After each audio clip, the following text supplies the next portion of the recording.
안녕하세요. 이건원 목사입니다. 오늘은 요한복음 9장 1절에서 12절을 같이 묵상하겠습니다. 오늘 본문 안에서 제자들이 예수님께 한 가지 질문을 하죠. 누구의 죄로 인함인가? 모든 질병은 죄의 결과로 인함이다라고 그 당시 사람들은 생각을 했었던 것 같습니다. 하나님이 하시고자 하는 일이 있어서 하나님의 계획하신 가운데 이러한 일이 발생했다라고 예수님 말씀하시죠. 그리고 그 맹인을 치유해 주시는 모습이 나오는데 말씀으로도 충분히 고쳐주실 수 있는데 다른 행동들을 합니다. 예수님의 능력을 생각해 볼 때 불필요할 것 같은 그러한 행동들이 본문에 나오는데 우리는 이것을 믿음 유발 행동이라고 얘기합니다. 예수님은 실로암 못에 가서 씻어라 라고 말씀을 하실 건데 그 말씀에 온전히 순종하기까지 그 믿음을 가질 수 있도록 내가 지금 너를 치료하고 있다.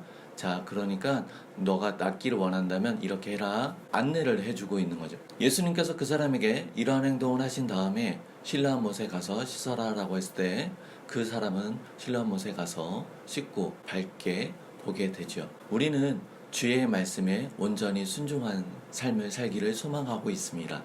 하지만 그렇게 온전히 순종하기까지 우리들의 믿음이 잘 자라서 믿음으로 인해서 하나님의 말씀을, 하나님의 권위를 인정하며 그 권위에 바른 모습으로 순종하기까지 여러 가지 과정들이 필요합니다. 내 안에 자아와 싸우며 갈등하고 하나님의 주권을 인정하기까지 시간이 걸리죠. 그런데 이 맹인처럼 믿음 유발 행동이 필요한 사람들도 있다는 겁니다. 우리 모두는 주의 말씀에 온전히 순종하는 삶을 살기를 소망합니다. 하지만 그렇게 되기까지 그 과정이 쉽지는 않습니다. 주변에 보면 어떠한 신비한 체험들을 겪고 나서 기뻐하고 즐거워하는 사람들을 봅니다. 그런데 그게 일반적이지 않다는 겁니다.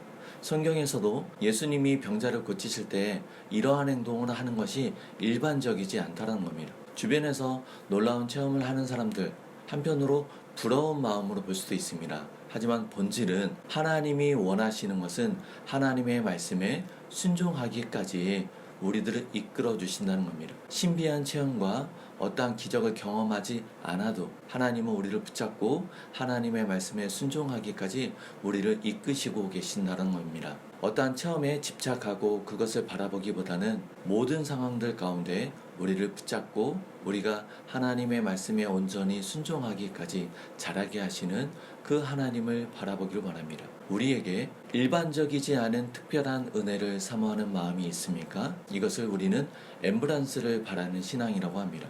위험한 거죠. 보편적으로 하나님이 베풀어 주시는 그 신앙 안에서 넘치도록 풍성한 은혜와 감사를 누릴 수 있기를 소망합니다. 그래서 우리들의 삶을 통해 하나님의 말씀이 온전히 드러나기를 기대합니다. 감사합니다.